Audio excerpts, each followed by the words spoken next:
That's why I'm trying to make a better way. Whole new crib in a better place. Get my people out the hood, we'll see better days. Tell a fan sorry, y'all let them wait. Shit up there like a Saturday.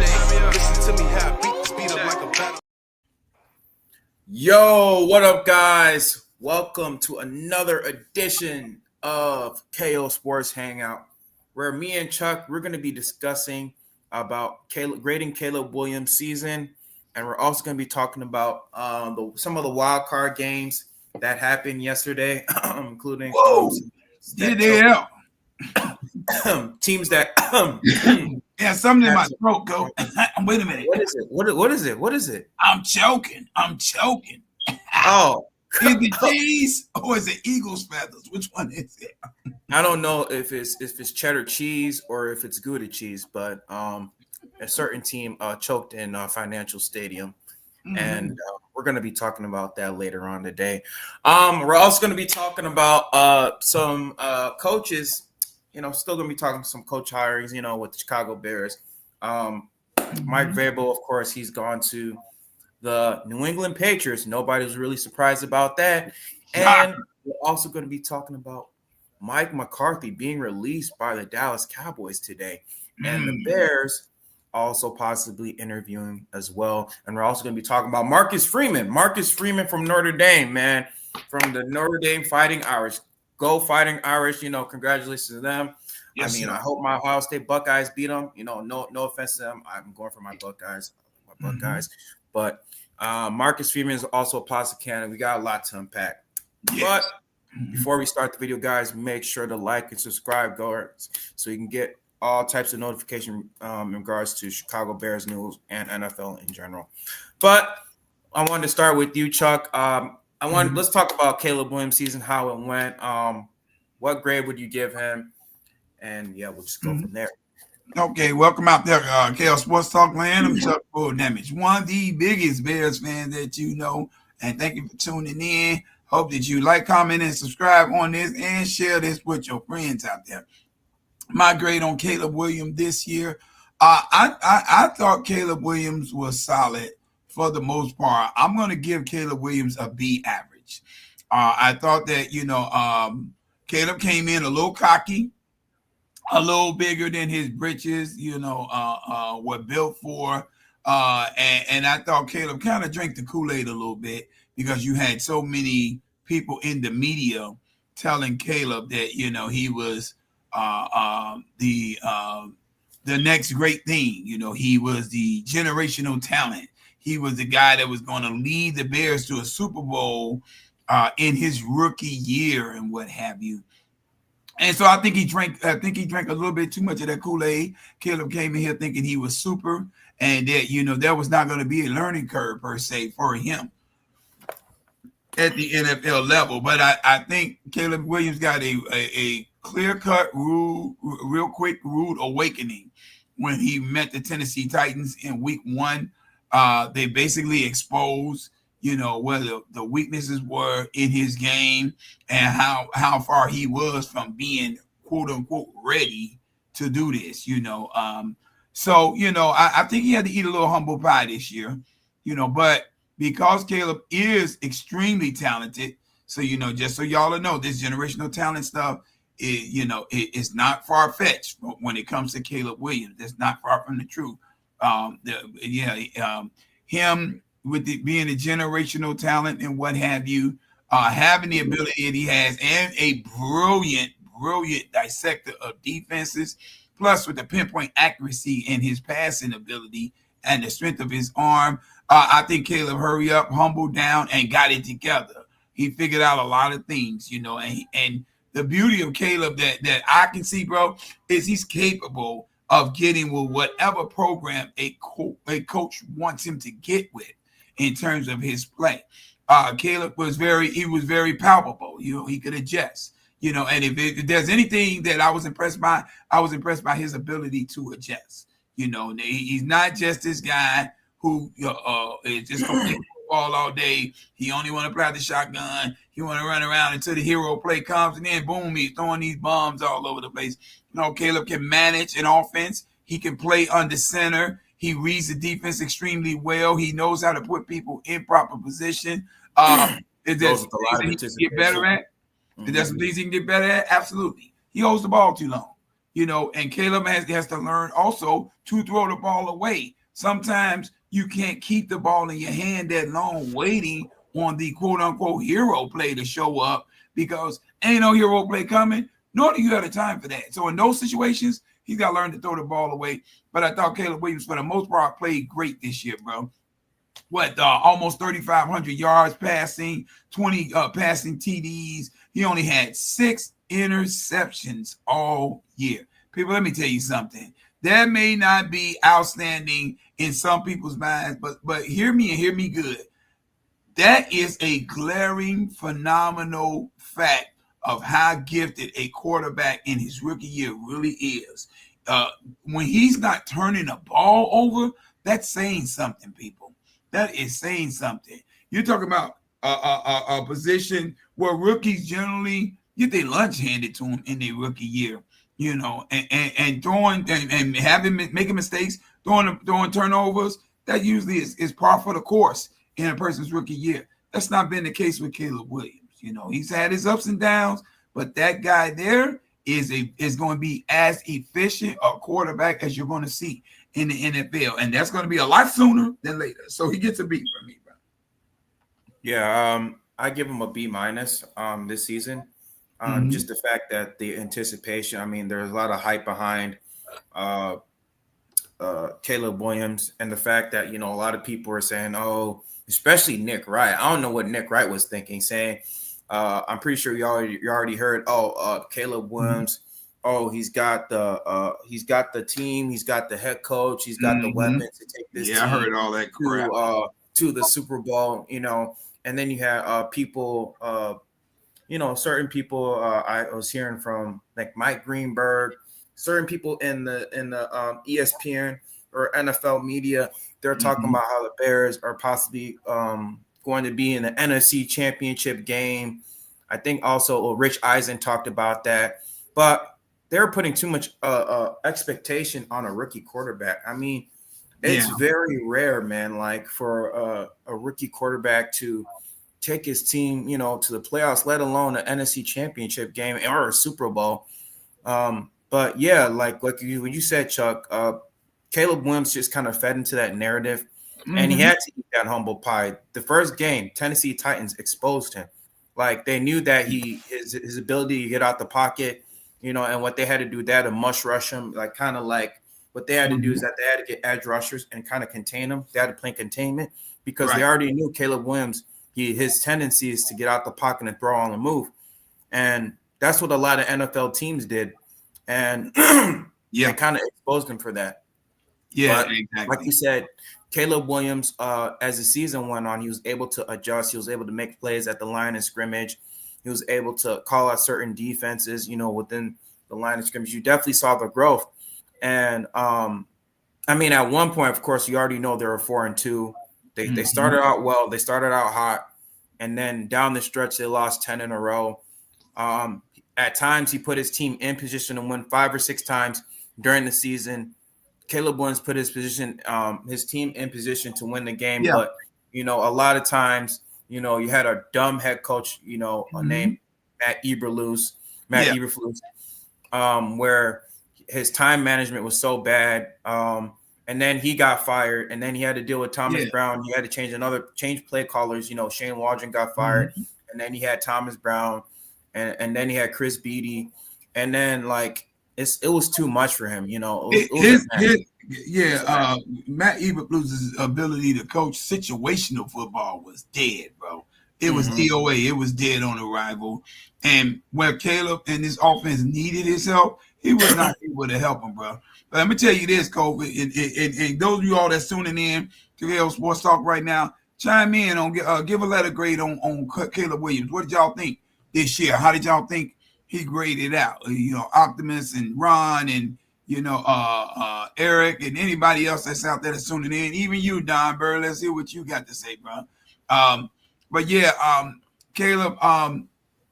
Caleb really showed this one factor that I think Bears fans have been looking for from our quarterback position for a long time, Cole.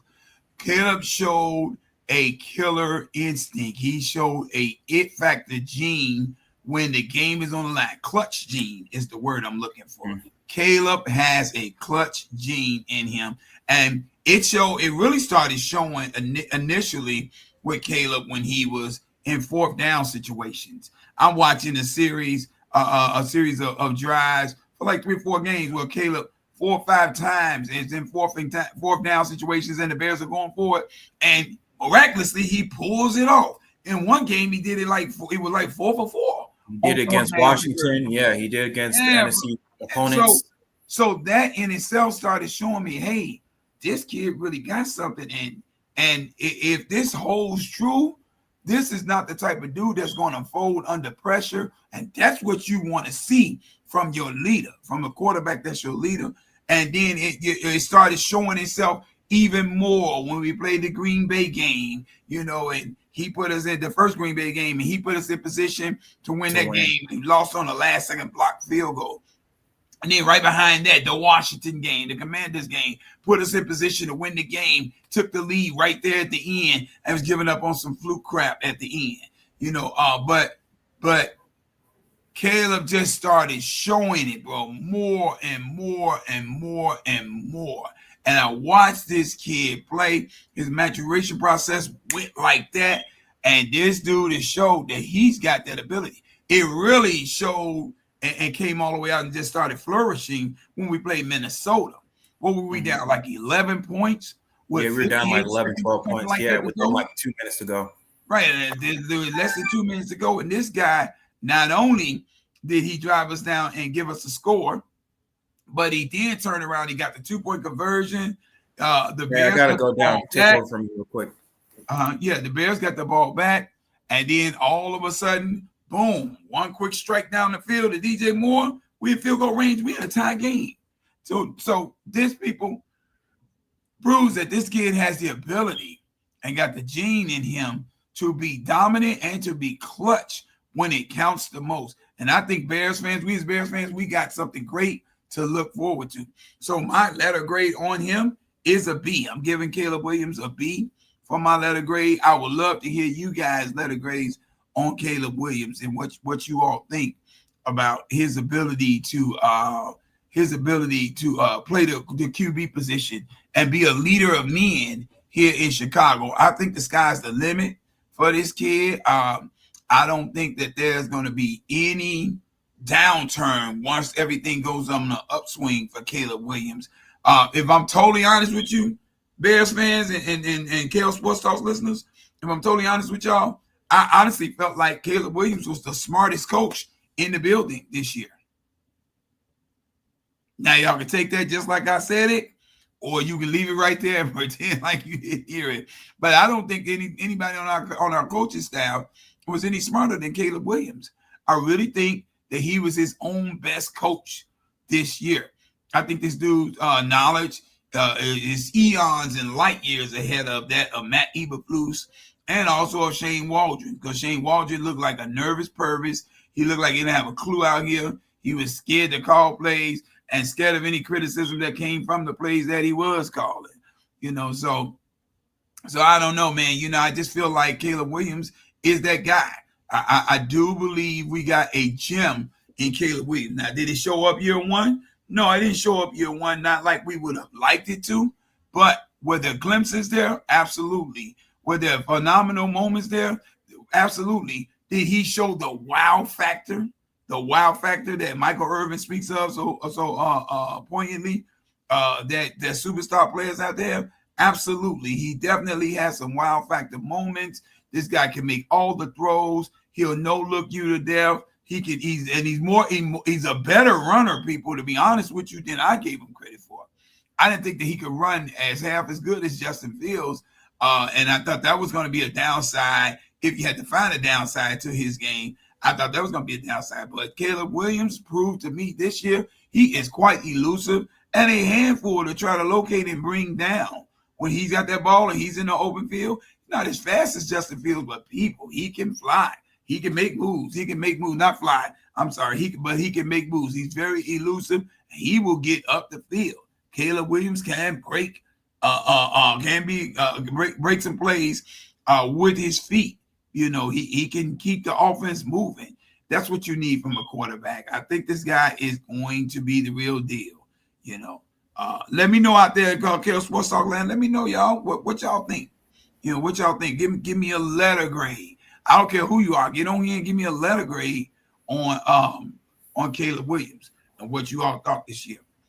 Yeah, Coach. I don't know if you heard me, bro, but I was just letting everybody know that Caleb Williams showed me that he had a clutch gene in him, bro. Yeah. That it factor.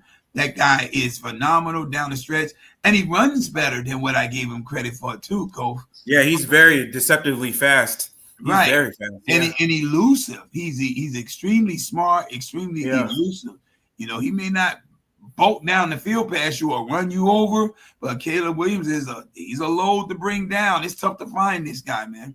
It's tough to find this guy. And another thing that also surprised me is his resiliency. I mean, the fact that he was able to start 17 games, I think that's not that's kind of an underrated part of his game. Like, the guy is he's injury free. He doesn't get injured too easily. I mean, yeah, he might get necked up here and there, but the guy is literally an Iron Man. He was able to start 17 games. He's the first Bears quarterback to start a whole season since 2009 when Jay Cutler's first season was here.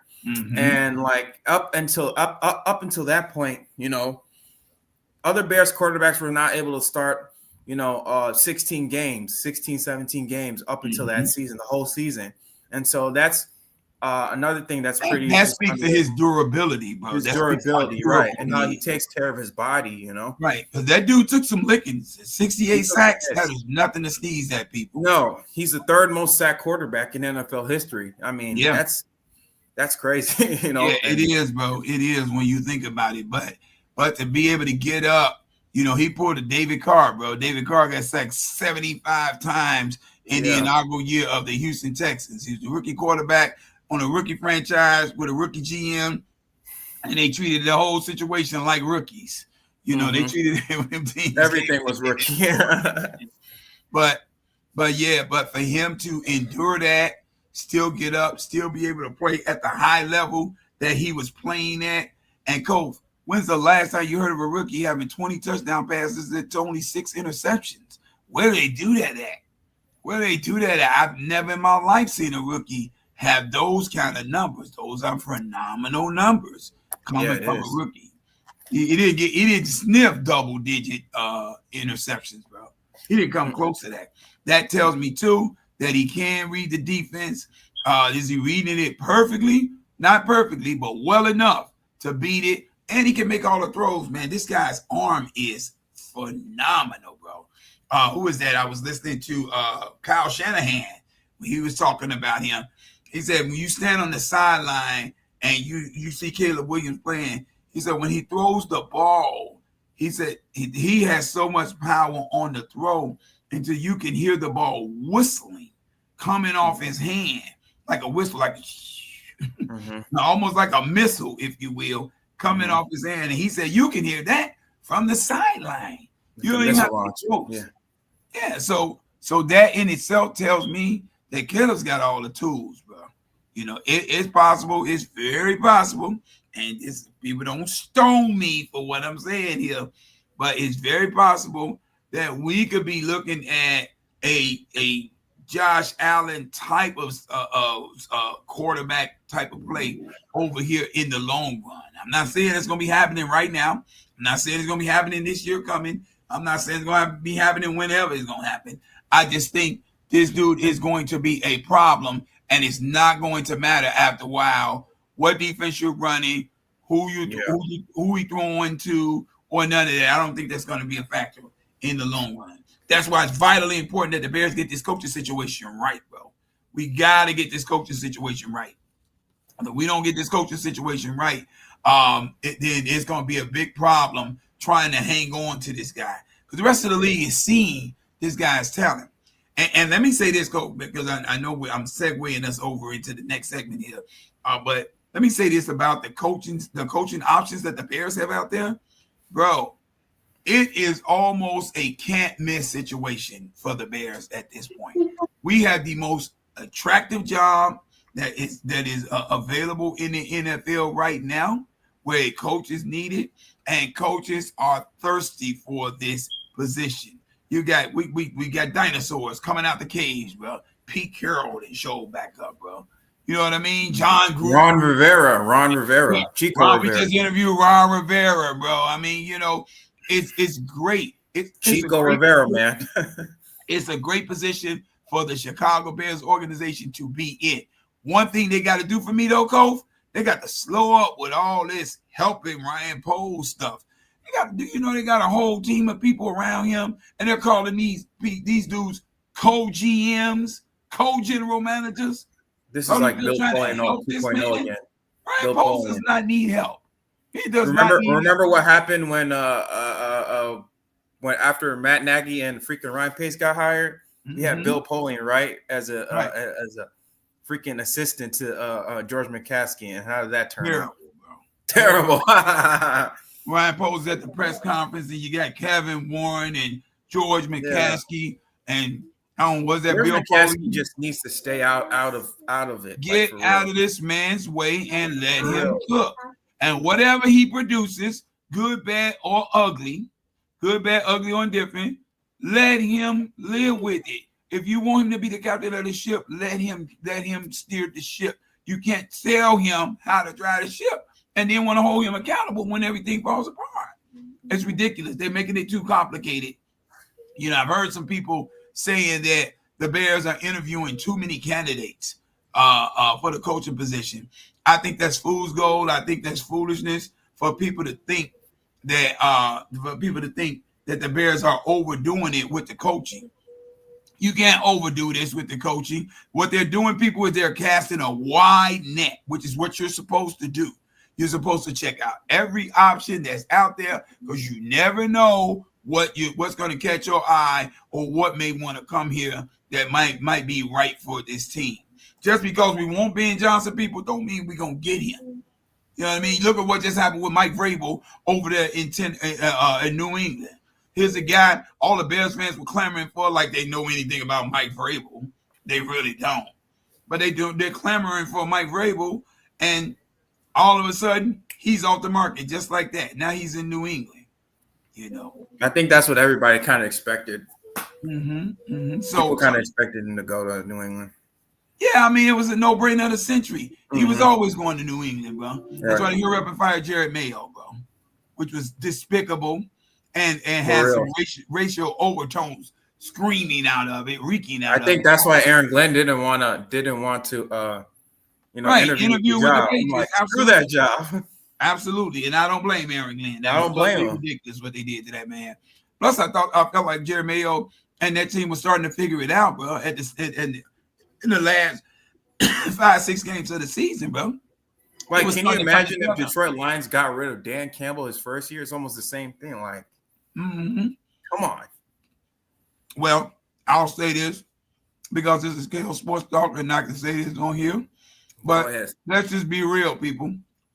Robert Kraft, Jared Mayo was just not white enough, bro. That's what it really boiled down. Exactly. He was not the right color, bro. He was not the right color. This is not the guy that he wanted leading his team back to championship glory. But I'll tell you this. Kudos to Mike Vrabel. I'm not going to take anything from Mike Vrabel because I do like him as a coach. I do think he's a very good coach. I know he's a leader of men. He's taken his teams to the playoffs countless times, even though they weren't able to get over the hump with Derrick Henry there. I understand all of that. But it's fool's gold if he think just because Mike Vrabel walked in there that all of a sudden they're going to get back to Patriots glory. Mike Vrabel is a good coach. He's not a great coach. And that's the thing he better understand, bro. The players will play hard for Mike Vrabel, but he's not a great coach. And Robert Kraft's too cheap for a coach like Mike Vrabel to be able to win a team, put a team together, win a championship with. Bill Belichick knew how to take nobodies and no names and make everything work around his system and his schemes. Mike Vrabel was not that guy. He had Derrick Henry running out of the backfield, which when he was in Tennessee, which makes it virtually impossible not to be productive with the offense, seeing that everybody trying to stop Zeus, a la King Henry, who is the biggest, baddest man on the planet with a football in his hand. It's easy to win when you got that guy there, bro. And you got Ryan Tannehill, who's uber efficient, doing play action passes off of the fake handoffs to Derrick Henry, who's killing everybody on the ground. On the ground, right? Yeah. So, not to take nothing away from Mike Vrabel. I do like Mike Vrabel as a coach, but Mike Vrabel's not leading you to a Super Bowl no time soon, bro. That's not happening. Yeah. I mean, like Mike Vrabel. I mean, he's a very good coach. But I mean, in my opinion, he's a good culture setter.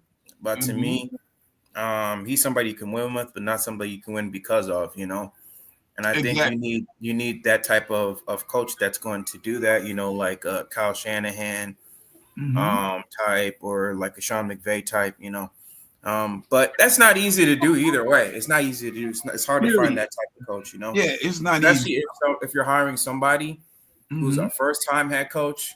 Somebody who's a first-time head coach. I know there are other possible candidates. I know we always talk about, Ben Johnson, he's the highest name. But other candidates like, Joe Brady. Joe Brady also interviewed the Chicago Bears, and Liam Cohen too. Right. Cliff Kingsbury. Kingsbury. He's a former head coach. I mean, yesterday we already know what happened. Jaden Daniels, he was able to lead his team to victory against that guy. Is electric, man. Oh my God. You're right. He is unbelievable. And I mean, Tampa Bay, kudos to their defense. They laid the wood on him, bro. They gave him his welcome to the NFL moments in that game, bro. He got hit. He got blood on his cheek and coming out his face and everything, bro. They did everything you're supposed to do to a rookie quarterback to let him know it's not that sweet. And Cliff Kingsbury, even in that game, he made it very easy. He made it very easy. He simplified it to make it easier for Jaden Daniels to go into that game, and that's a testament to that great coaching staff. With the new ownership, they freaking got rid of Dan Snyder.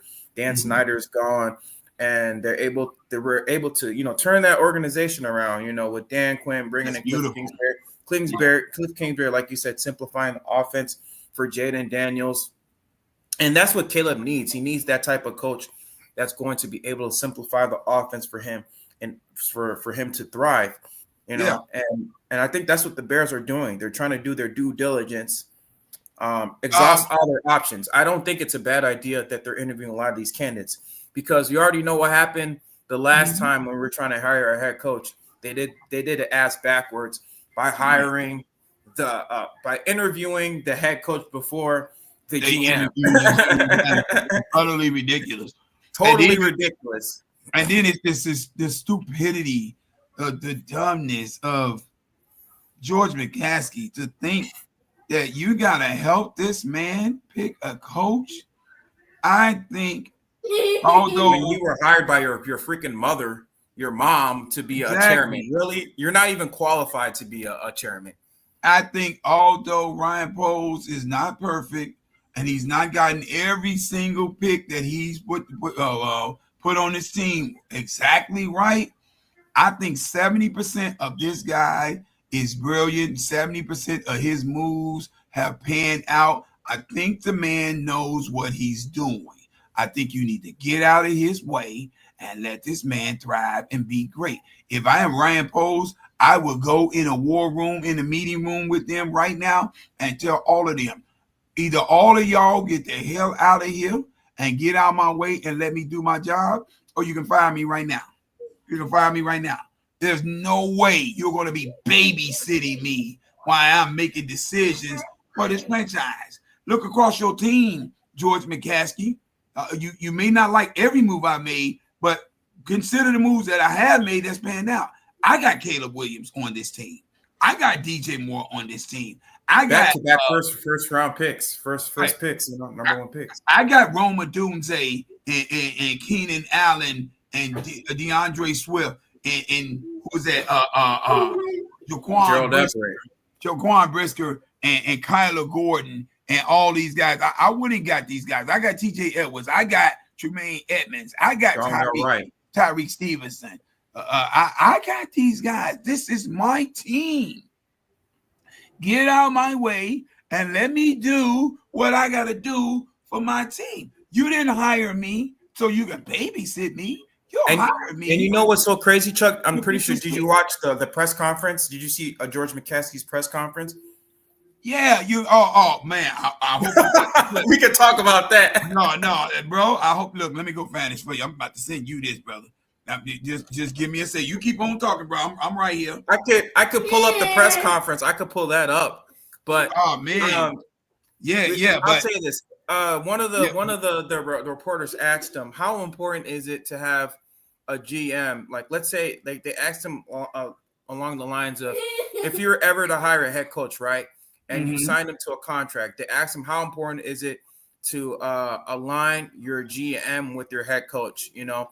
And George McCaskey, he said that it's not really all that important at all at the time. So George McCaskey, you're meaning to tell me, right, man, that you're going to allow Ryan Poles to be your lame duck GM for this season? If you hire a head coach, that is what you're saying. You want to make sure you hire your head coach. He needs to shut the hell up, Coach, and get completely out of the way. That dude is nothing but a nuisance and a problem, bro. I promise you, he is horrible, bro. They need to get this dude out of the way of the production. And I think it's real simple to get him out the way. You need a guy like Ryan Poles, a general manager, whomever it is. You need somebody to get in his face. You need the general manager to get in his face and say, man, look, go sit the hell down. Stop trying to tell me how to do my job. You've never done this job before. How are you going to tell me how to do it? It's utterly ridiculous, bro.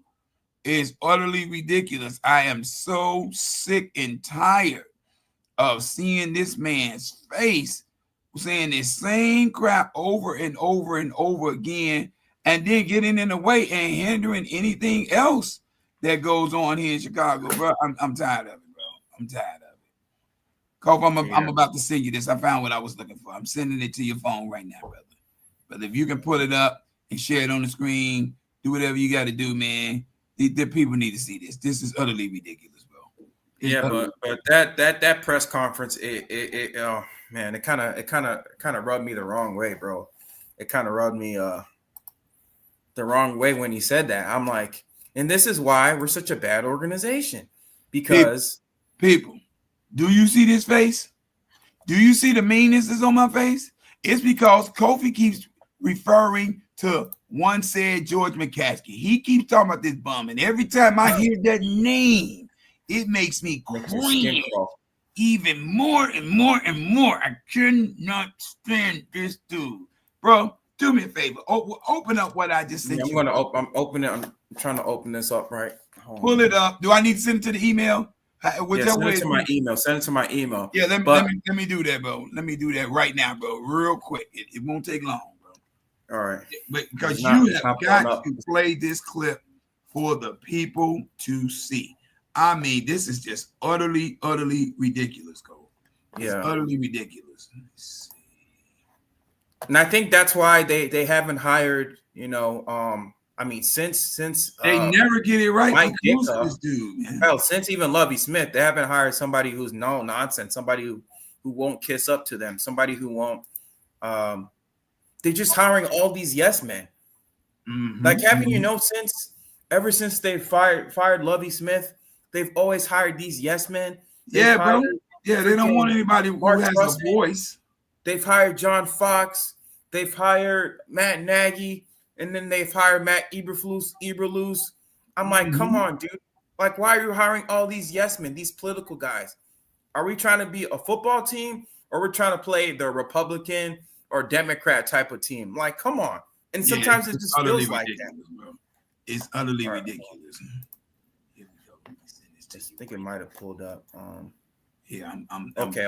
I think I got it now. Hold on. Okay. I'm about to pull this up right now. Just in case you can, bro, I send it the other way too. All right. All right. I'm about to please turn the audio up. Let the people hear this.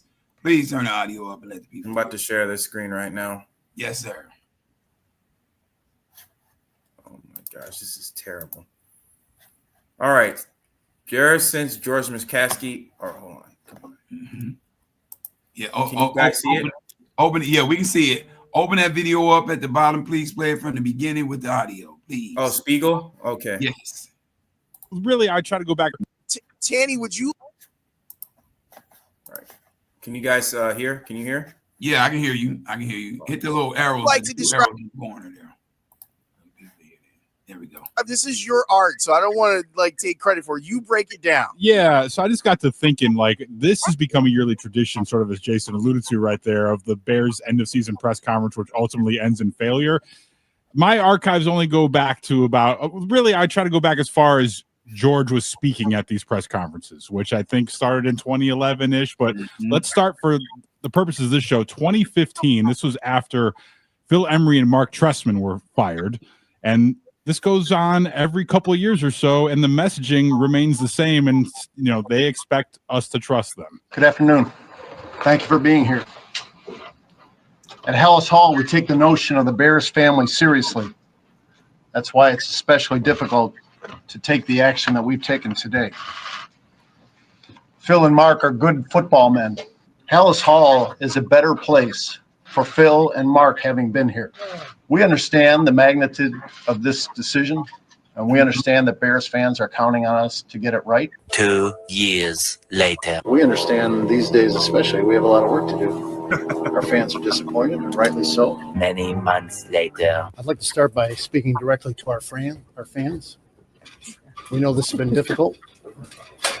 We know that you're frustrated and disappointed, and rightly so. 2 Especially years you, Fred. later. I want to take a moment to tell Bears fans, we understand your frustration. We're frustrated too. Do you really? It would be a perfectly natural reaction to say, back up the truck, major overhaul, whatever you want to call it. 2 years later. We get that a lot of Bears fans are unhappy, and we're unhappy too, and we're frustrated, and we understand that there's not really a whole lot that can be said today that is going to make people feel better. There will be people who say, oh, you picked the wrong guy, or you didn't get it right, or whatever. Many months later. Bears fans deserve a winner. We've been down for too long. The division is there for the taking. Many months later. Thank you to the fans. We know this has been an incredibly frustrating season. They deserve a winner, and we're going to do everything we can to give it to them. That is 10 years of George apologizing using the exact same language every single 10 years of George apologizing. I mean, when is this going to end? Like, seriously, when is this going to end? When he dies.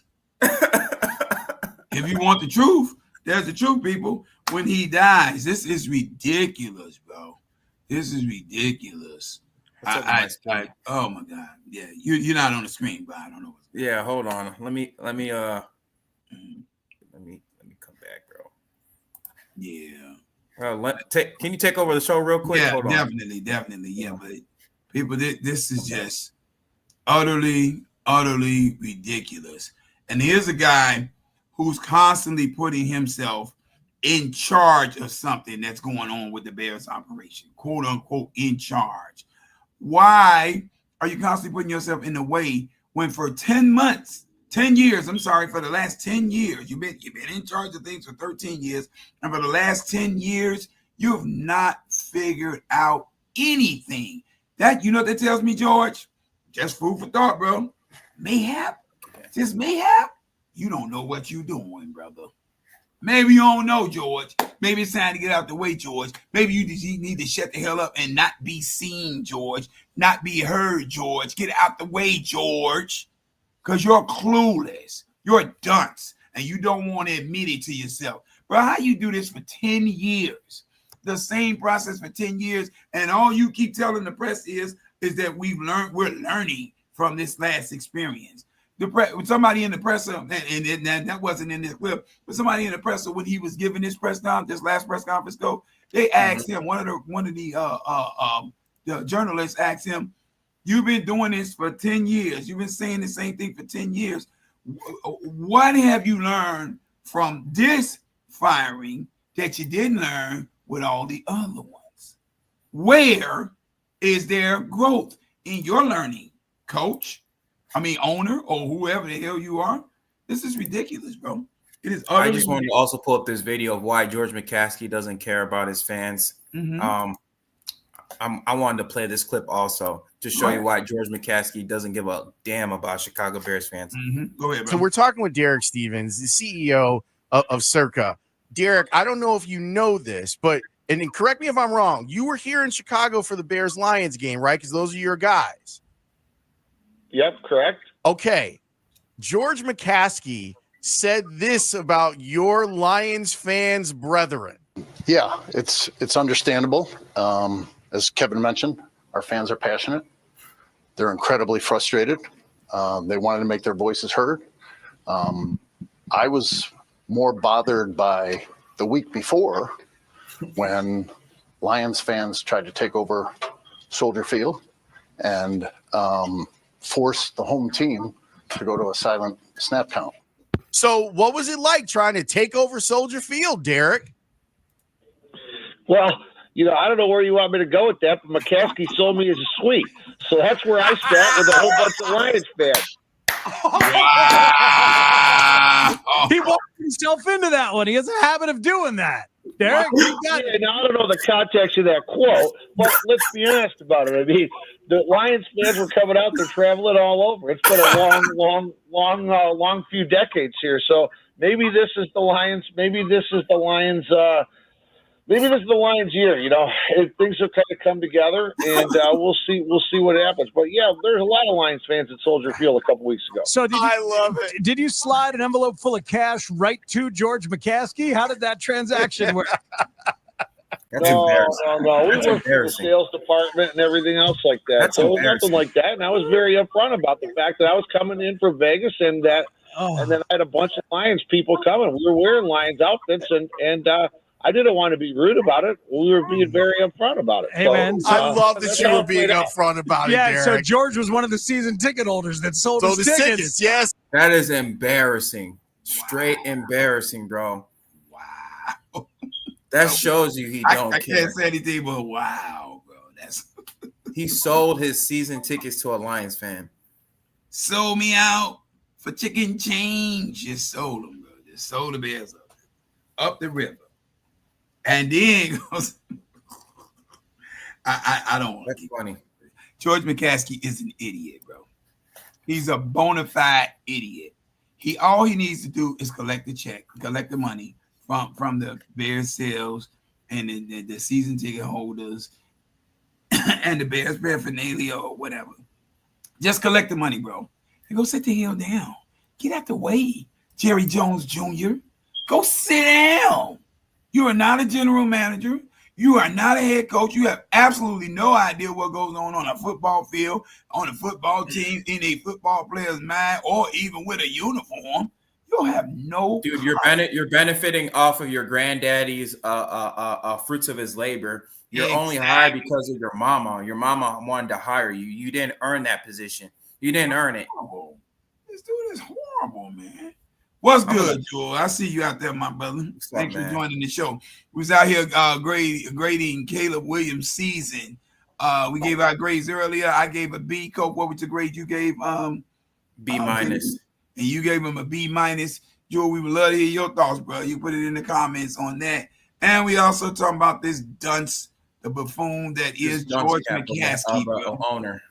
Yeah, I want to puke in my mouth just saying that man's name right now, bro. And how horrible he is, and is doofusly involving himself all in the middle of the coaching hiring situation that Ryan Poles finds himself in, as though Ryan Poles is some remedial kid who can't do the job that he hired him for, bro. It's ridiculous, bro. It's ridiculous. I mean, look at this: 10 losing seasons. 2 10-win seasons, 40 games under 500, 0 playoff wins, 6 head coaches, 4 GMs, 0 incompetence or clue how to fix it. That's the best. 10 straight years, and you have no clue on how to fix it, and then you're gonna help Ryan Poles figure it out, huh? You don't have a damn. Let's clue. see how that work out. That's like asking. That's a fat person giving advice on how to lose weight. Exactly, but the only thing that makes me confident that we'll end up, thank you, George. You'll say giving Caleb Williams a B+. And I don't think that's far off the mark. I think this guy was phenomenal, especially for his first year, his inaugural rookie season in the NFL. The only thing that makes me still confident that the Bears will get this coaching hire right, with or without George McCaskey in the way, it's just simply because the job is too attractive and we're drawing too much attention. There are too many coaches who are relishing this, who are loving what they're seeing in Chicago, who want to come here now. And so to me, it's almost a can't miss situation, bro. Ben Johnson is can't miss. Cliff Kingsbury is can't miss. Liam Cohen can't miss. Joe Brady can't miss. Can't miss. Kyle Shanahan. Zach Look what Taylor. the Bills did to the Broncos. The Broncos were a top 3 defense, top 5 defense in the league this past season. Even Mike put McCarthy, 31 points on that team like it was nothing. even Mike McCarthy, bro, can't miss, bro. Can't miss. Pete Carroll can't miss. These are options where we are blessed to be in a position where we have these can't miss options, bro. And this is the only way it's gonna work with George McCaskey still having his feet on the ground, his hand in the trenches, getting his hands dirty, like he out here working and trying to build the best team known to man. Somebody needs to get in that bum's face. You know what would be such a Bears move if the Bears hired Mike Kafka as their head coach? Like a Mike Kafka, Drew Petzing. Cobalt, I almost kicked myself off of your show, bro. Don't say that again. Mike Kafka. Don't say that. Oh my God, Mike Kafka is horrible, bro. Oh my God, that'd be such a Bears move, bro. That'd be such a George McCaskey move, bro. George McCaskey move. That's a George McCaskey move all day, bro.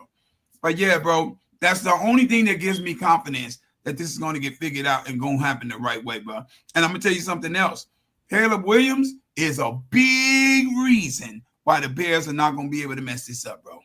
I believe him being there, his father being active and vocal behind the scenes, and Caleb not being one that's shy on speaking his mind.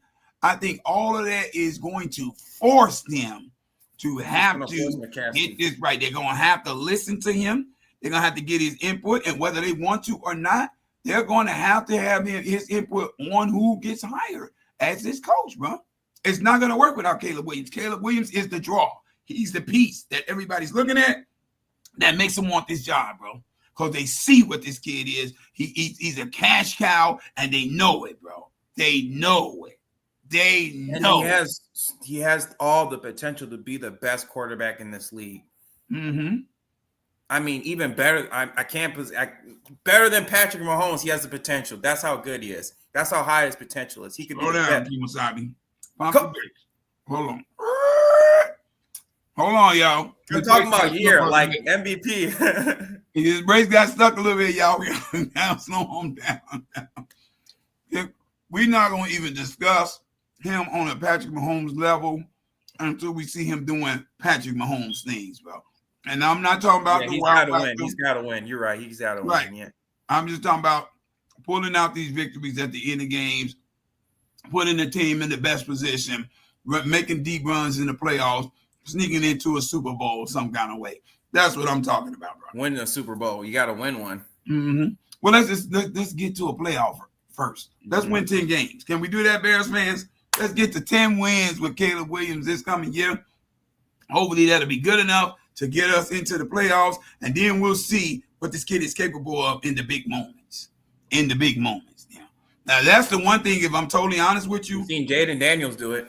Mm-hmm. That's the one thing, if I'm totally honest with you, bro, that I saw in his college days that I was not high on, but I think, that just could be an anomaly because of the situation he was in when he was in college. But I saw him, in the big game moments, in the bowl games and stuff. Caleb had some struggles, bro. But, he's young kids, he probably got to learn on that. Joe said more importantly, he has to be a leader, and that's how the Bears will succeed. Joel, I honestly think we have a leader that can lead this team back to glory. I don't think Caleb Williams is the dude that's going to shy away. He's not going to bite his tongue. He's going to speak his mind. And when he doesn't agree with a coach, he's going to let a coach know.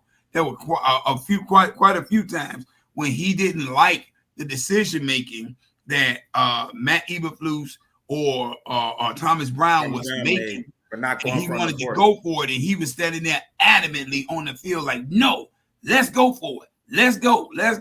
And eventually they had to give in to the will of this young man, bro. I think this guy is the vocal leader that we need. He is the leader of men that we need on the field. And Caleb's got the ability to keep everybody happy with his pinpoint accuracy in passing.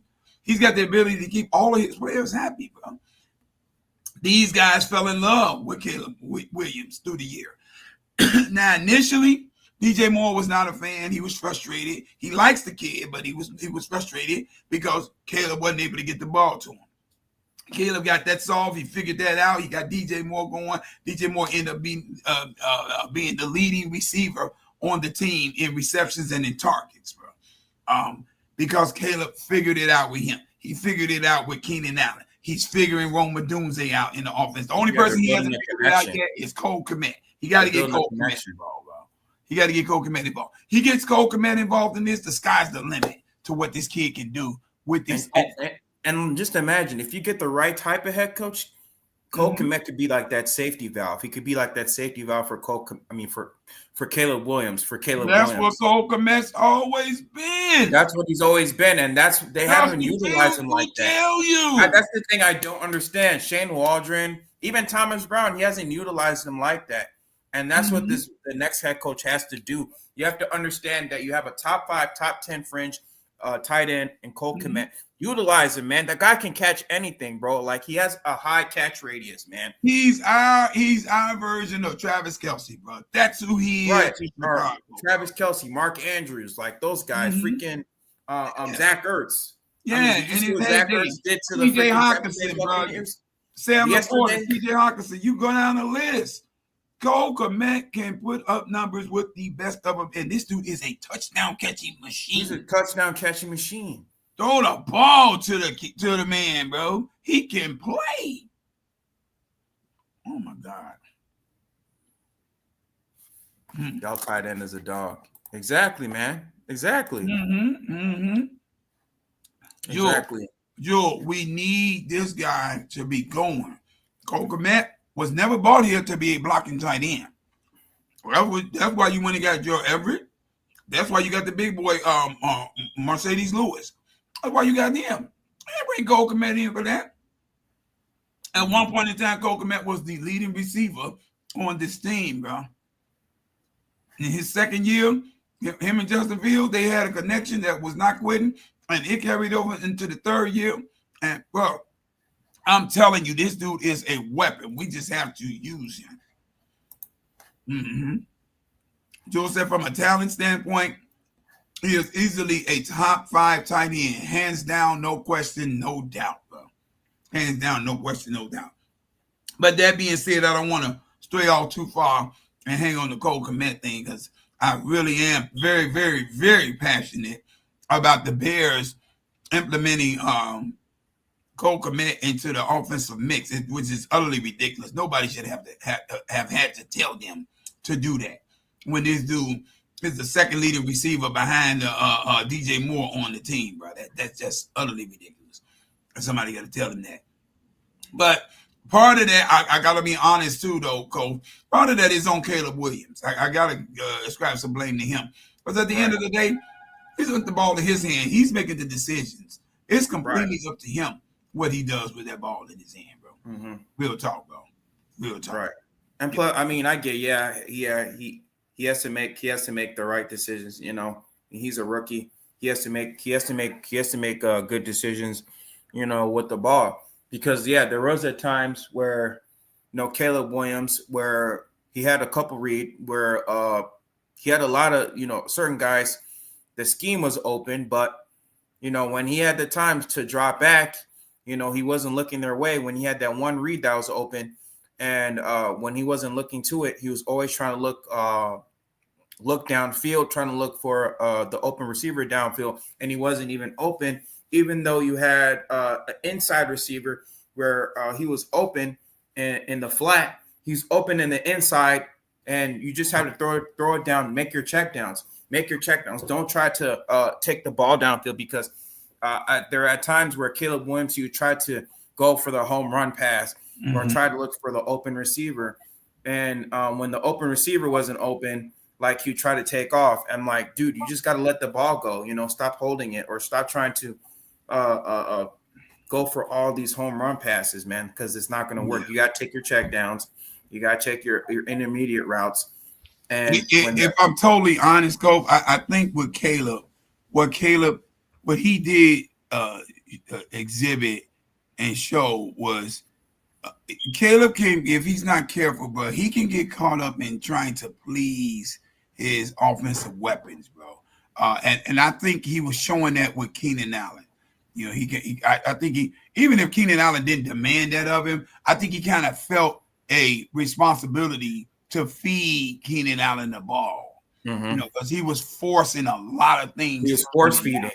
Yeah, he force feeding them, and you don't have to do that when you're playing quarterback. You throw to the open man, bro.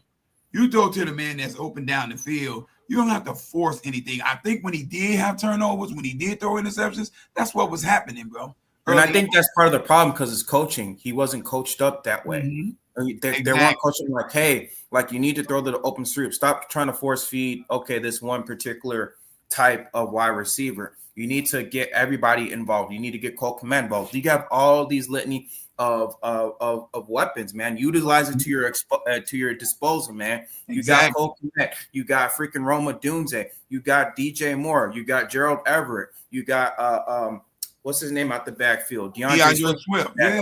Yeah, and you even got Roschon Johnson, who can catch out the backfield. So don't feel like you're only limited to trying to give it to a Keenan Allen, because you have a whole litany of weapons, and that's the problem. They didn't coach him up that problem that way. And I think George just hit the nail on the head. He said he has to go through his progressions and just take what the defense gives him. George, that is where Caleb is head and shoulders above the rest of the rookies to me, because this guy has the ability to get through his full stream of progressions on a snap, on a series, on a play, I should say. He has the ability to do that. He gets through the whole progression, and he sees where the openings are. This guy's reading the defenses. He knows where's his zone, his man. If they're trying to trick him, if they're trying to disguise stuff, he's calling this stuff out. If you listen to him in post-game press conferences, he's telling you what he sees, what he saw, and how he picked it apart. And that is a brilliant guy in that regard. To me, he was the best coach on the field this year for the Bears. He was his own best coach. His own coach. A freaking rookie was his own coach. That's sad to say.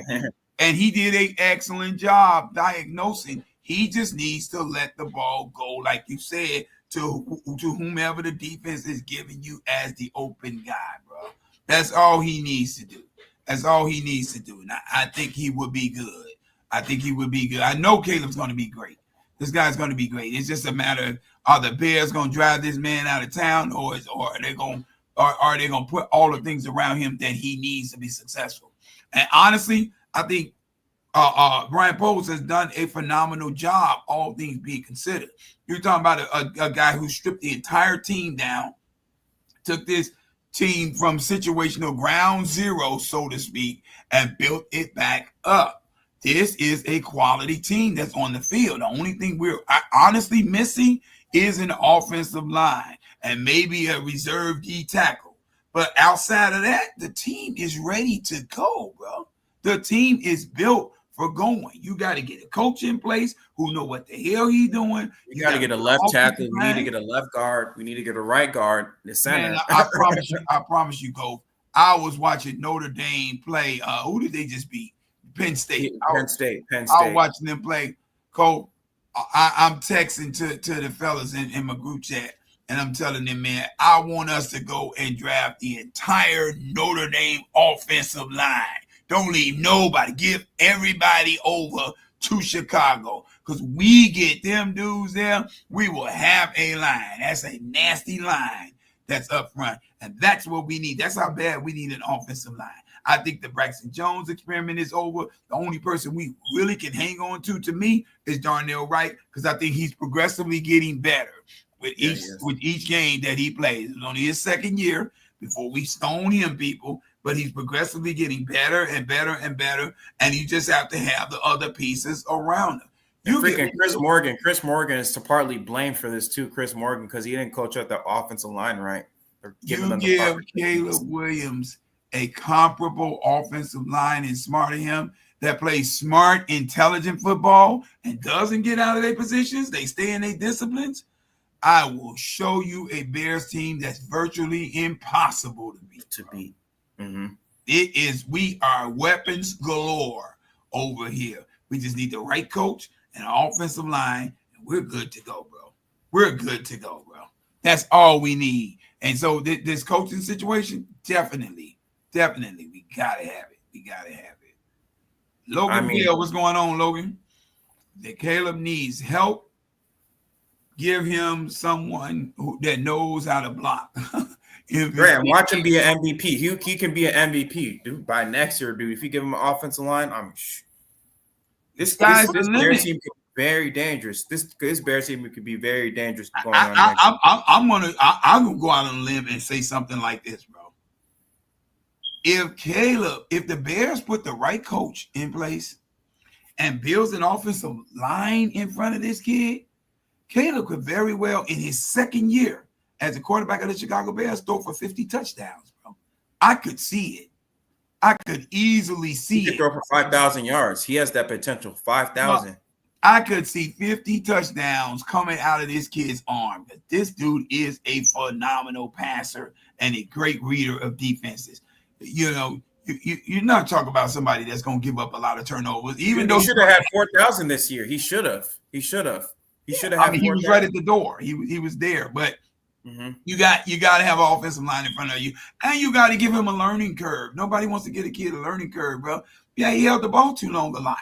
So yeah, that happens when you think you can make all the plays with your arm. So Caleb he got to learn to get rid of the ball. He learns to get rid of the ball when there's nothing there, and you give him enough time where he's protected. Caleb Williams can be a 50 touchdown passing caliber quarterback, bro. He could be one of those guys.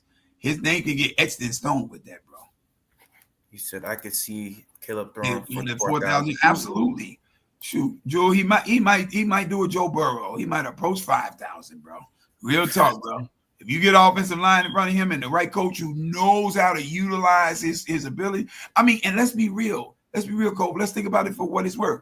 You put an offensive line in front of Caleb Williams and give him the decision-making power that he needs when he's quarterbacking on that field, bro, how hard would it be to coach this dude? He's going to look like Peyton Manning out there. He don't need a lot of coaching.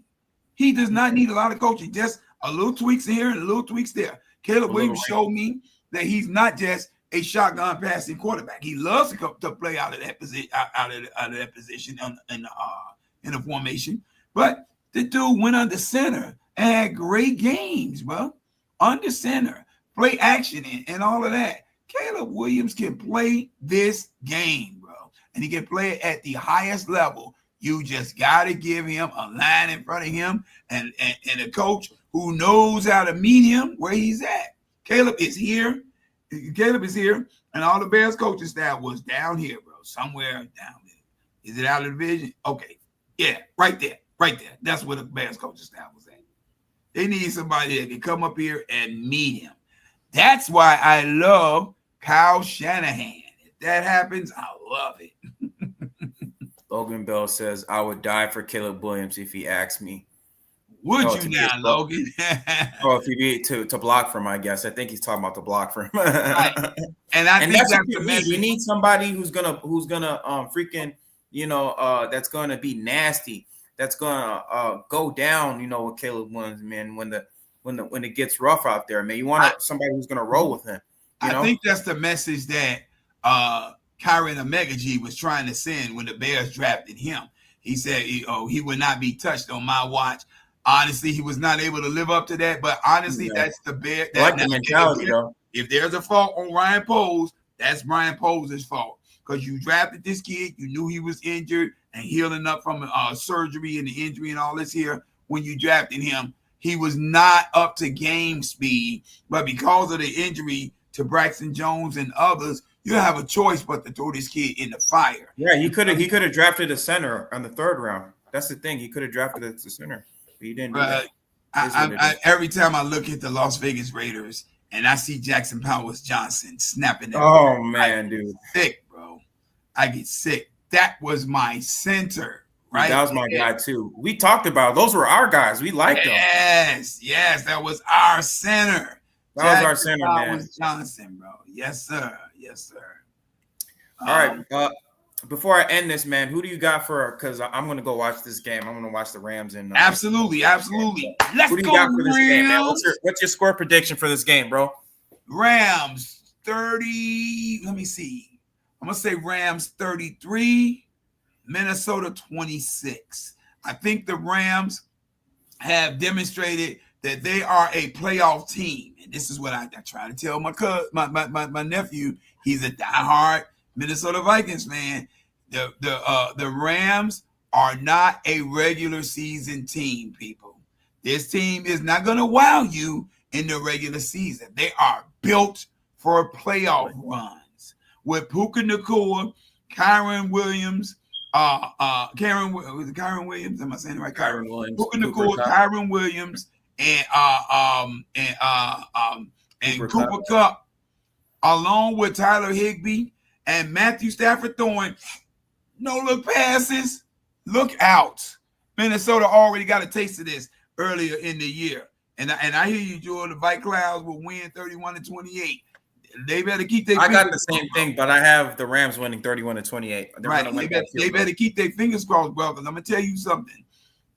When they played the Minnesota Vikings early in the year, they put hands on them, bro, in Minnesota. They gave them that work. Yeah, it was in their stadium. They did it in U.S. Bank Stadium, their home field. Mm-hmm. Yeah. Matthew Stafford is a beast. And this guy you just mentioned, Sam Darnold, bounced back from what? Bounced back from what, Joel? Joel, he just ran up on your Lions, bro. He just ran up on your Lions. And your Lions with a bunch of grocery store baggers and former UPS employees who was lifting boxes went out there and held this bum to three field goals, bro. Come on, man. He's not ready for prime time. And Jared Verse is coming off the edge. Good luck. Kobe Jared Verse is coming off the edge. Bro, expect a war. But I do got I do got Minnesota scoring. I do see Justin Jefferson having a real good game. I just don't know if Sam Darnold understands that in playoff football, I don't think this guy's ever been in the position where he's got to understand that you take what the defense gives you. In the last game against Detroit, against your Lions, I saw Jordan Addison open in the end zone not once, but twice with nobody around him. Sam Darnold looking dead at him both times, and he didn't throw the ball to that man. That's a different game if he throws those touchdown passes to Sam Darnold. What did he do instead? Kept trying to force the ball to Justin Jefferson. He comes in here tonight with that same mentality. They're going home, bro. Yeah, I agree. I think Sam Darnold's going to have a better game, but I think But what do we call it better? He drove down. He had a good game against Detroit. Statistically, he drove down the field. He had him in the red zone about 5 times, bro. Yeah, he did. He was, yeah. He only mustered 9 points and 5 red zone visits against the number 1 scoring offense in the league. Good luck, bro. Yeah. But yeah, me personally, I think, Sam Darnold, I think he will have a better game, but toward the end of the game, I think the Rams are going to look at Detroit's game plan and they're going to try to use it against him. Because like you said, even during that game, he was trying to force feed Justin Jefferson. And like you definitely saw that game where like they had a single high safety, had a safety, and then they had a corner that was like double teaming Jordan Addison, and then you had of Justin Jefferson. Even when they tried to force him, he wasn't even trying to get open. They had that one guy who's what you saw in that game. You saw Aaron Glenn, who proved himself as brilliant, figure out a defensive scheme with grocery store baggers and UPS workers. He figured out a defensive scheme to bottle up that entire offense. But you got no production out of Jordan Addison. You got no production out of TJ Hawkinson. You got no production out of 2/3 of your weapons on offense that are invaluable. And they're all pro weapons. And Kevin O'Connell is clueless when they're in the red zone when it comes to using Aaron Jones. Yeah, and Detroit blitz more often. They blitz them more often. Why is Cam Akers in this game at the most pivotal times, the most important situations? That's true, doesn't Joel. make any sense, bro. Detroit blitzed him a lot. They blitzed him. They blitzed. Yeah. They blitzed. And guess what? And guess what, Joel? Detroit laid the blueprint out for what the Rams have to do to him, bro. And that's what you're going to see tonight. More of the same. And until he shows them that he can beat it, there's no reason to change it. If it ain't broke, don't fix it. They coming to see him, bro. They coming to see him. All right, guys. Thank y'all for coming, man. I think I'm gonna end it right here, man. Yes, I thank you guys for coming, man. And and tomorrow's my birthday too, man. Hey, people, happy birthday to you. You smell like shoes. No, birthday go. I'm probably gonna be doing a birthday live stream tomorrow. You know, talking about the game afterwards. So. Forget the game, man. Go on and show you get the party going, bro. Turn up, do the stream for the. Let's see the stream. Let's see, make it rain, baby. Let's see the rain. I'm gonna have my birthday chains up. Yes, sir. Yes, sir. Joel, wish you happy birthday, brother. Oh, thank you, man. Thank you, man. Yes, sir. Hopefully next year, man, the Bears will be in the playoffs, and I'll have a really, really sweet birthday, bro. Oh yeah. It's gonna be sweet. And sky's the limit if we get to the playoffs. I don't know what this kid is capable of in a playoff situation, but I think it's looking up for the Bears when it comes to that. All right, guys, man. Thank y'all for coming, man. I'm gonna go watch this game, man, and I probably might do a small video after it. But thank y'all for coming, man. And as always, guys, claws up, bear down. All right, peace. That's why I'm trying to make a better way. Whole new crib in a better place. Get my people out the hood, we'll see better days. Tell a fan sorry, y'all let them wait.